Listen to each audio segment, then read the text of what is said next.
that there is an information war. It's today recognized by the strategic analysts as the third front of war. And in this third front of war, both or multiple sides are trying to manipulate information. There is a propaganda war. The media is a part of that propaganda war because everyone is trying to claim the media or trying to manipulate the media to project that propaganda. The media, in a sense, becomes to a political actor. Now here, as I said, the media is, on its own is also, and here it's not only a question of what people emphasized earlier, which is either the routines of news gathering, the fact that you have the national media, the local media, or corporate journalism. But the journalist too comes as a citizen, the journalist comes as a person is a part of society and therefore carries with him those kind of the values, the prejudices, the biases. Now here I would like to, and also one thing I'd like to emphasize, it's not only that there is the pressure of 24/7 type reporting or corporate journalism, which has now taken over the media, but also the fact that in these conflict environments, there is a huge explosion of media. I had thought that speaking before me would have mentioned the multiplicity of newspapers in the valley, or as he said, the multiplicity of local cable channels. Because and often these are just one-page broadsheets, but and therefore the kind of over-explosion of information, blogs, that is also available in the media environment in which the journalist is working, and also, of course, how high risk it is.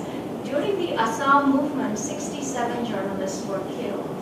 Now, ideally, of course, one talks about covering all sides, looking at competing narratives. But what does this covering all sides, competing narratives mean? Does it mean, and I here want to recollect what a colleague of ours, a former journalist who joined Human Rights Watch did. She was reporting on the mass graves discovery in Kashmir. And the way that she was trying to, in a sense, reflect covering all sides, meaning she said, yes, mass graves have been found. Some are of militants, local militants, some are of foreign militants, and yes, some are of civilians. By framing the story in this way, she in a sense sanitized it. And this brings me to, in fact, what Sarjeet said yesterday, and which is often there is need to dramatize, there is need to sensationalize, otherwise you end up really sanitizing that story. That story needs an edge, that story needs to be reported in a partisan way. And but of course, the jury is still out in this, and here I want to refer to some of my own seniors. Kushwant Singh, reporting, or rather commenting on the Kashmir conflict. This was in fact in the 1990s, 91. He was very distressed and he said, when I compare what the Indian newspapers, and there was not a great deal of television coverage at that time, or television coverage and the Indian media is reporting, or Indian print and radio, and what the BBC, the New York Times and all are reporting, I see that there is a huge gap. And he said, we are not being told the truth of what is happening in the valley. Sahai, who was a former editor, statesman, he wrote this when he was actually editor Tribune, or with the Tribune, and he dissented from this. He says, no, as long as Jammu and Kashmir are part of India, are recognized and accepted as a part of India, the national perspective cannot be ignored. We have to bring a patriotic lens to this, to our reportage. He was actually defending the expulsion from the valley of the BBC correspondent, P.G. Varghese, who who has been referred to earlier in the context of the report by the Press Council on Kunan Pushpara, he was, and I quote him, he's reacting to a situation in Assam. Parag Das, who was an editor, who was seen to be very close to the Assam movement. In fact, he was often accused of being a mouthpiece of the Assam movement, and eventually was also killed by unidentified agencies. B.G. Varghese said of him, because he was under, he said of Parag Das, you have to make a distinction in the actions of a citizen as a journalist, an editor, and as an activist.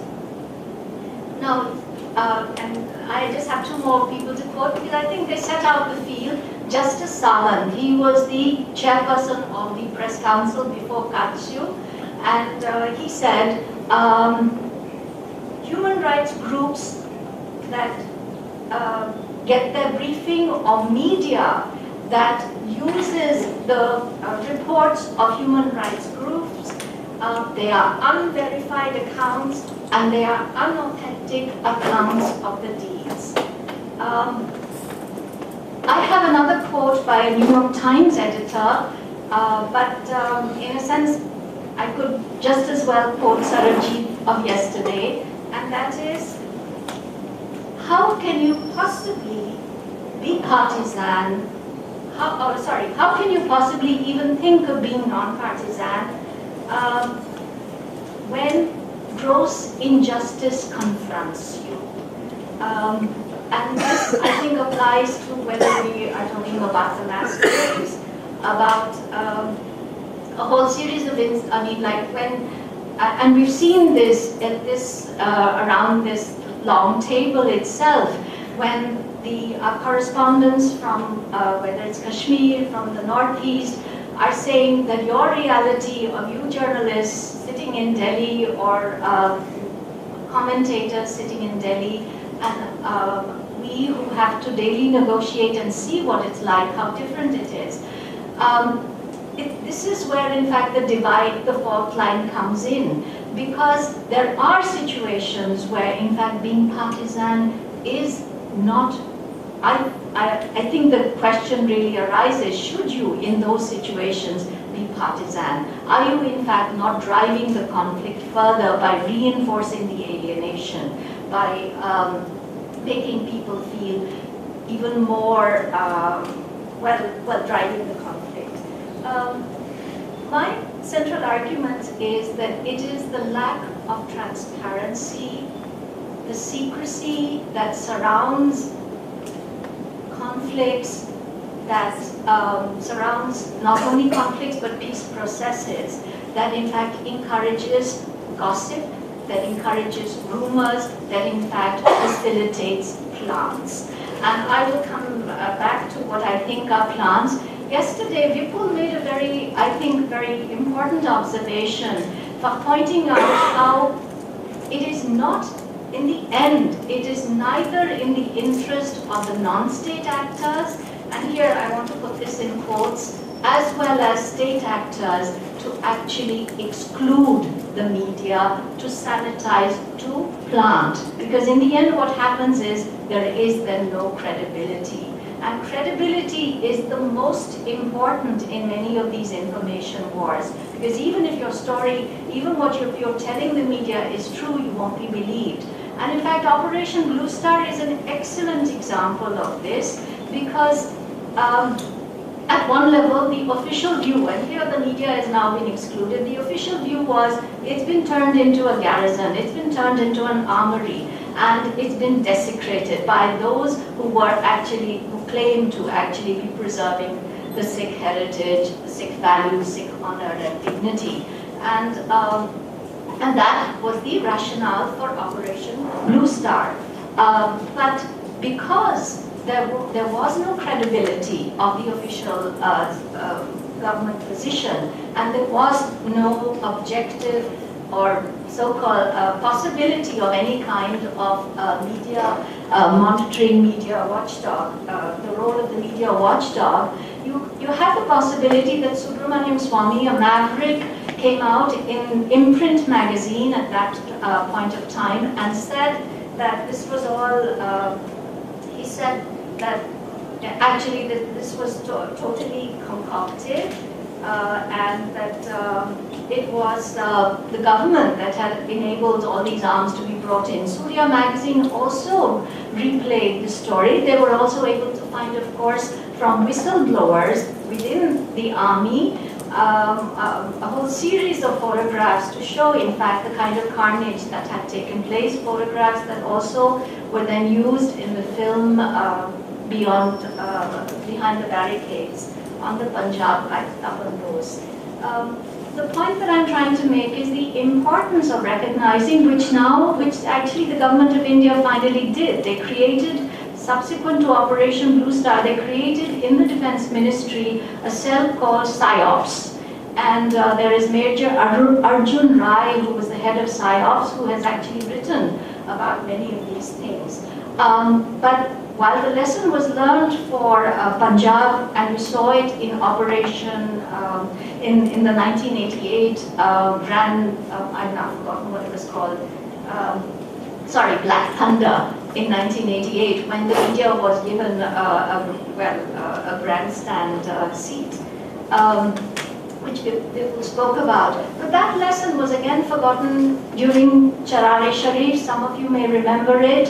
1995, in fact, Gautam and Tapan went as civil liberties, democratic rights activists, human rights activists, and they brought out a publication called Heat and Must.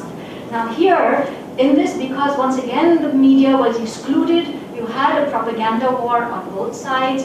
Mustgul, who was leading this group of militants, foreign militants, in the takeover of the shrine and the eventual burning of the shrine, and then you had, of course, the security force operation. What happened? What was the reality? Because there was no media watchdog, media was excluded, rumors thrived, white powder which exploded, spontaneous combustion.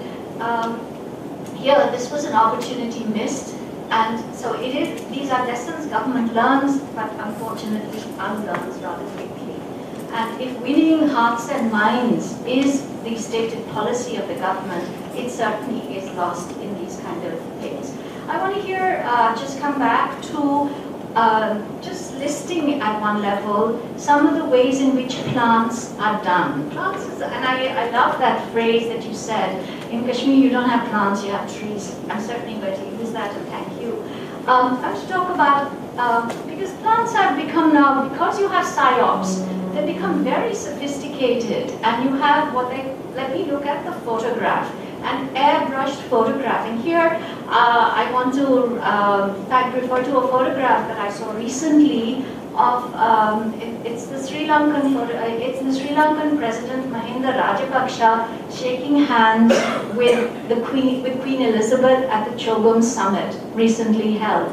And as you know, or you might have read, Sri Lanka is to be the host for the next Commonwealth Heads of Government Summit, and there's a huge controversy over this because because of the human rights, the war atrocity record, war crimes record of the Sri Lankan government.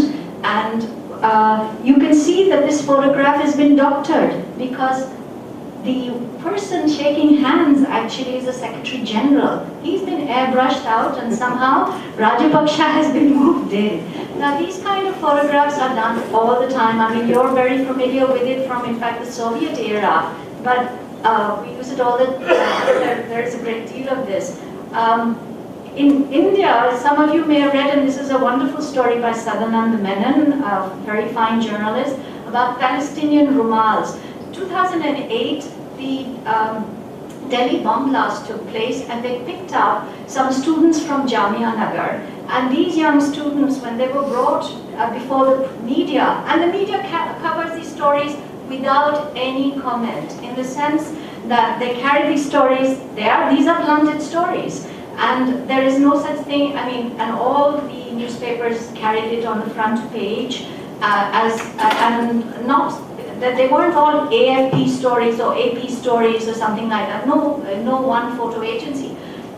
Independent photojournalists of newspapers shot this without any comment. These young boys were brought in, and they were wearing Palestinian Rumalis. I don't know what do you call it. You know that very distinct. Yeah, they were, and they had been issued these by the police. Now, of course, you know they want to hide their faces, but you would use something else. The police had kept these. Now, what kind of image does it project by having them have these Palestinian Rumals? Of course, you immediately say, terrorist, suspect, less suspect, more terrorist.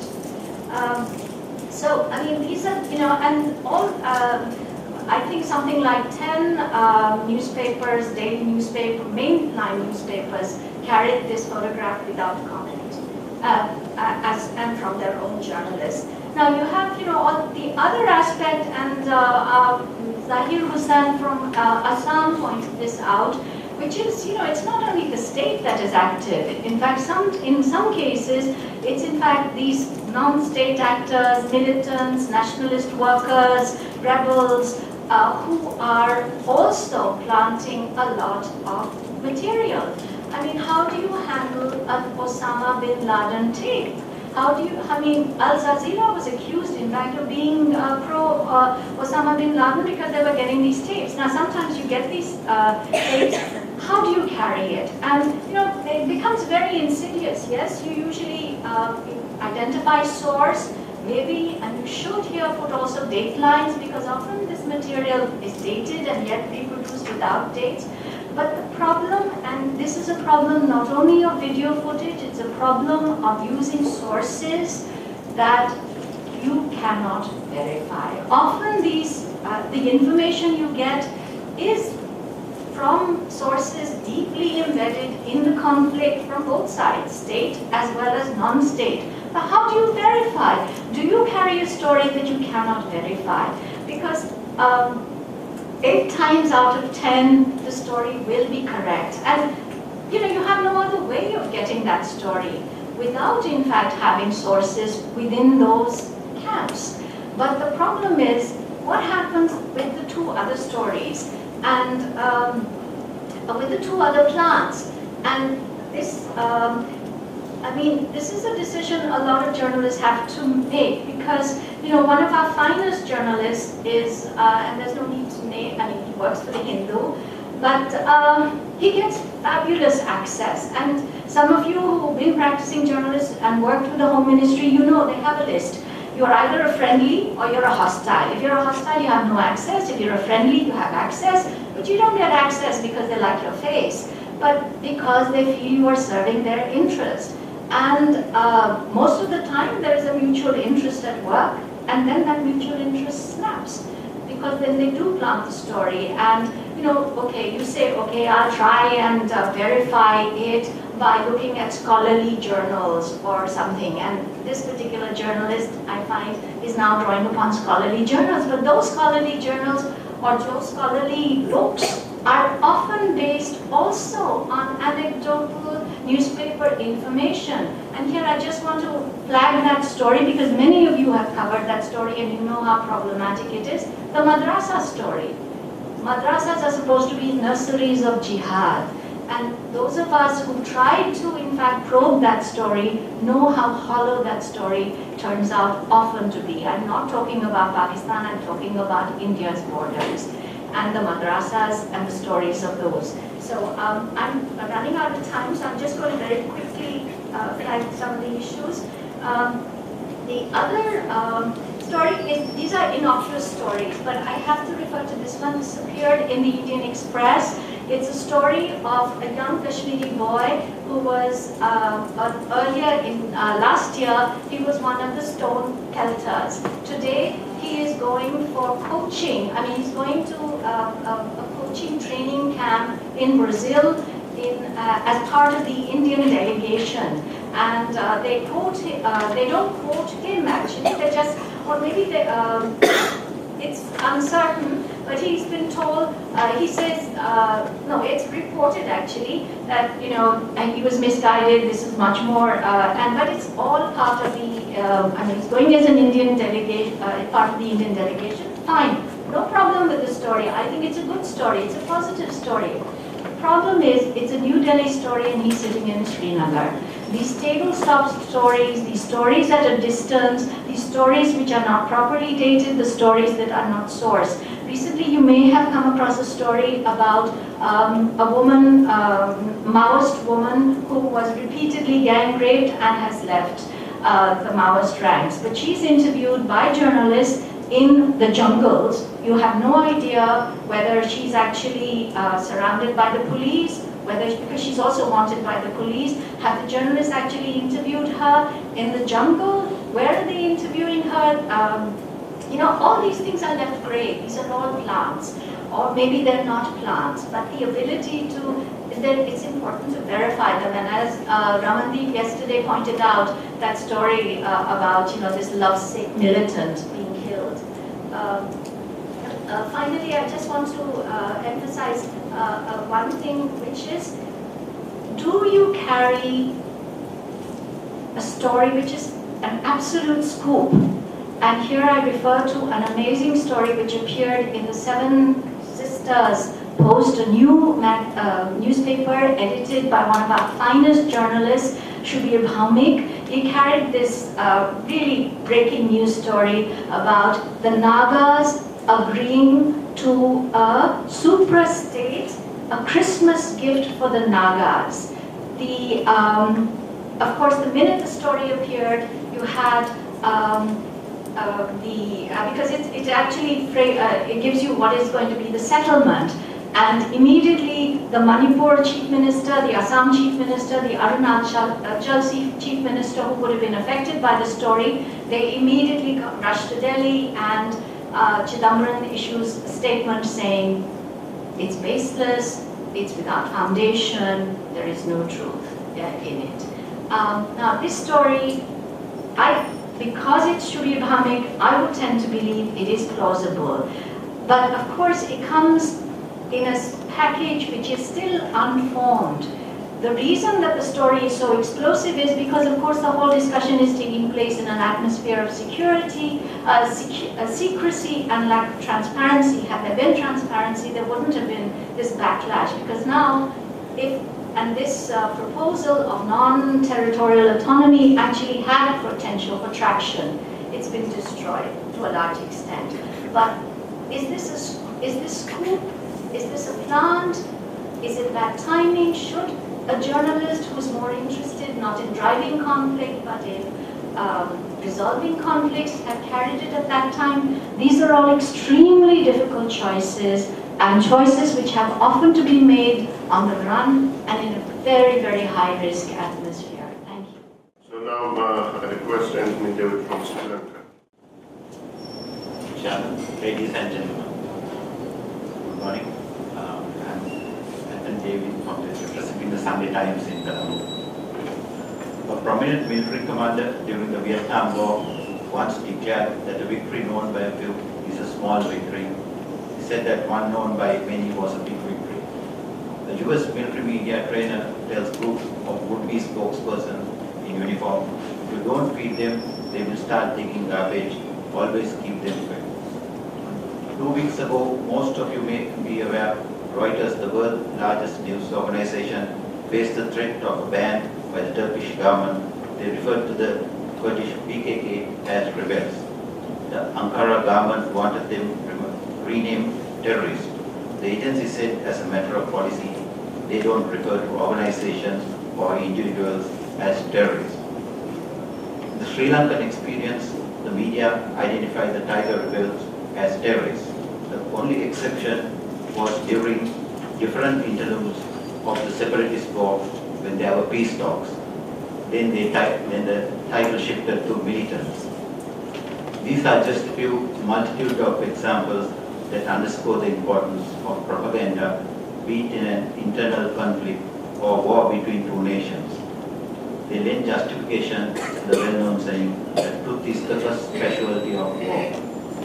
The subject before us dealing with plans can conflict reporting be non-partisan? This replies reluctantly to Sri Lanka's 2.5-decade-long separatist war.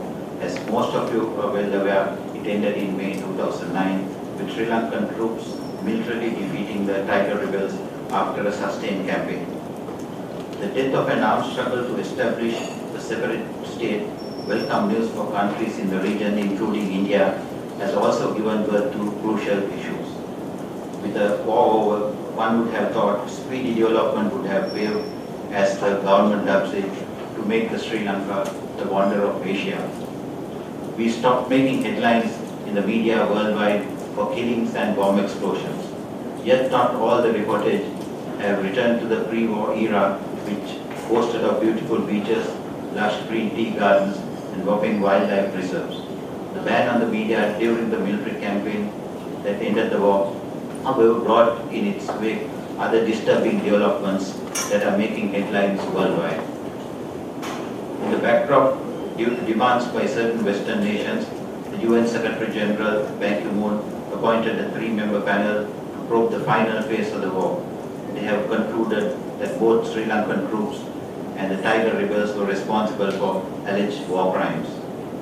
They have also faulted Sri Lanka for violating both international law and international humanitarian law. The government flatly denies these accusations and insists they were only engaged in what they call the world's largest humanitarian operation. It says their own Lessons Learned and Reconciliation Commission, better known as the LLRC, would deal with not only the UN panel accusation, would also deal with allegations of rape, manslaughter, and other charges leveled against troops by the overseas Tamil diaspora. A few days ago, the Commission handed in their report. The findings will be in the public domain anytime now.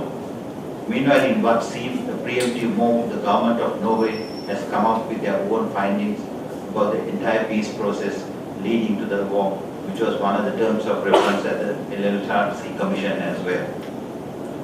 I cannot be a judge on the events in the battlefield during the final stages of the war, nor can most of my colleagues in Sri Lanka, for we were not given the opportunity to be present. It was a war call without witnesses. However, in my view, that some important issues arise, I believe access to the media, if not to the battlefront or to the closest point, then under military control, instead of Colombo, would have obviated some of the criticism, particularly the human rights issues. This is by facilitating independent reportage to the possible extent. From there, as it is the practice in zones of conflict, if the media numbers were large, the authorities could have resorted to reporters' pool. Instead, all the confirmation or information relating to the war was disseminated from Colombo, both for the local and foreign media. Hence, it is my belief that a bigger question arose from the situation that prevailed. How much of the information that was disseminated from Colombo could be viewed as plans, and how much is the truth? The government has its own reasons. They said that it was due to national security concerns that prevented the media from being allowed access to the battle zones. That is a highly debatable argument, more so since the war in reality was the outcome of a history, internal conflict that had drawn both local and international attention. Reports coming from the battle area would have lent more credibility than what was dished out by bureaucrats in Colombo. On the other hand, some senior military officials are firm in their conviction that keeping the media out helped them conduct what they call the humanitarian operation without impediment. I am not sure whether this contention is altogether correct. Perhaps a more professional approach that created some semblance of credibility in those disseminating information would have helped. But most of those involved in the exercise of keeping Sri Lankans and the world informed knew little about the way media worked. During the early stages of the war, the media was not only allowed access to battle zones under the control of security forces, they were also granted permission to cross the divide, the no man's land that lies between them and the rebels, to go into territory dominated by the latter. During this period, reportage was less vulnerable